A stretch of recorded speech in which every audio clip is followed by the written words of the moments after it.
ഞാൻ ഈ കമ്മ്യൂണിസ്റ്റുകാരുടെ കേഡേഴ്സിനെല്ലാം യോഗ പഠിപ്പിച്ചു കൊടുത്തു. ഇപ്പൊ 2000-3000 കേഡേഴ്സൊക്കെ ഡെയിലി യോഗ ചെയ്യുന്നുണ്ട്. അറ്റ്ലീസ്റ്റ് ആ കള്ളുഷാപ്പിൽ പോയിരിക്കുന്ന സമയത്ത് ഇതെങ്കിലും ചെയ്യില്ല യോഗ. എൻ്റെ അടുത്ത് ഒരു പ്രോമിനന്റ് ആയിട്ടുള്ള ഒരാൾ ചോദിച്ചു, എന്തിനാണ് ഈ ചുവന്ന കൊടികാർക്ക് യോഗ പഠിപ്പിക്കുന്നത്? ഞാൻ പറഞ്ഞ കൊടി നോക്കണ്ടാണ്, അവർ ആ മനുഷ്യരല്ലേ യോഗ പഠിപ്പിച്ചു.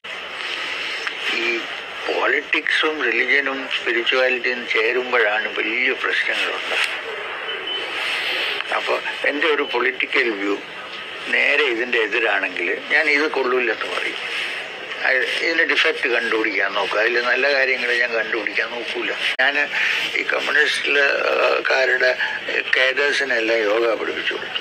ഇപ്പൊ 2000-3000 കേഡേഴ്സൊക്കെ ഡെയിലി യോഗ ചെയ്യുന്നുണ്ട്. അറ്റ്ലീസ്റ്റ് ആ കള്ളുഷാപ്പിൽ പോയിരിക്കുന്ന സമയത്ത് ഇതെങ്കിലും ചെയ്യില്ല യോഗ. എൻ്റെ അടുത്ത് ഒരു പ്രോമിനന്റ് ആയിട്ടുള്ള ഒരാൾ ചോദിച്ചു, എന്തിനാണ് ഈ ചുവന്ന കൊടികാർക്ക് യോഗ പഠിപ്പിക്കുന്നത്? ഞാൻ പറഞ്ഞ കൊടി നോക്കണ്ടാണ്, അവർ ആ മനുഷ്യരല്ലേ. അറിവില്ലായ്മ കൊണ്ട് പറയുന്നതാണ് ഇതെല്ലാം. ഒന്ന് ശരിയായിട്ട് ഇതിനൊന്ന് സ്റ്റഡി ചെയ്ത് കഴിഞ്ഞാൽ ആരും ഇങ്ങനെ ഒന്നും പറയില്ല. പിന്നെ അതിനൊരു പൊളിറ്റിക്കൽ വ്യൂ ഉണ്ട് കേട്ടോ.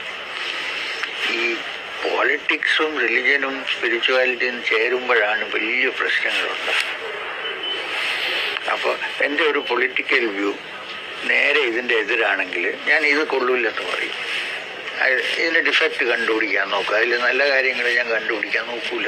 ലെഫ്റ്റും റൈറ്റും കോപ്പറേറ്റ് ചെയ്യാതെ നടക്കില്ല. ഞാൻ അതിനൊരു സെൻട്രൽ ഫിഗറായിട്ട് ഇന്ന് ചെയ്തു. കാരണം അവരെ ഒന്നിച്ചു കൊണ്ടുവന്നു.